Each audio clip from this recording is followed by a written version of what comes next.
শনিবার সকালে কুমিল্লার পদুয়ার বাজার বিশ্ব রোড এলাকায় এক পথসভায় অংশ নেন জামায়াতে ইসলামীর আমির ডাক্তার শফিকুর রহমান।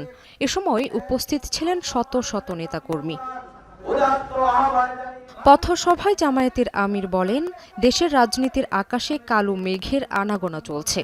যে কোনো ফ্যাসিবাদের বিরুদ্ধে কঠোর প্রতিরোধ গড়ে তুলতে নেতাকর্মীদের প্রতি আহ্বান জানিয়ে তিনি বলেন, মেঘ যত ঘনই হোক সেটি সূর্যকে আটকে রাখতে পারবে না।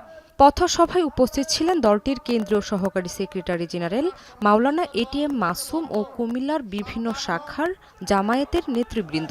যে যুবকরা রক্ত দিয়ে নতুন বাংলাদেশ রেখে গেছেন, সেই রক্তের সাথে বেইমানি করতে দেয়া হবে না বলেও জানান জামায়াতের এই শীর্ষ নেতা। যে যুবকরা বুক চিতিয়ে রক্ত দিয়ে জীবন দিয়ে আমাদের কাছে বাংলাদেশকে আমানত রেখে গিয়েছে, আমরা সেই রক্তের সাথে কাউকে বেইমানি করতে দেব না ইনশাআল্লাহ। আমরা যেন তেন কোনো নির্বাচন চাই না। বাংলাদেশে বিভিন্ন জায়গায় ইদানিং রাজনীতির নামে যে অপকর্ম আর উৎপাত আমরা লক্ষ্য করছি, আমরা সংশ্লিষ্ট দলগুলোকে বলবো, সাবধান হন, নিজেদেরকে সামলান, নইলে জনগণই আপনাদেরকে সামলিয়ে দেবে ইনশাআল্লাহ। পরে এদিন বিকেলে ফেনীতে সুধী সমাবেশে অংশ নিয়ে জামায়াতের আমির বলেন, উন্নয়নের নামে বিগত সরকার হাজার হাজার কোটি টাকা বিদেশে পাচার করেছে।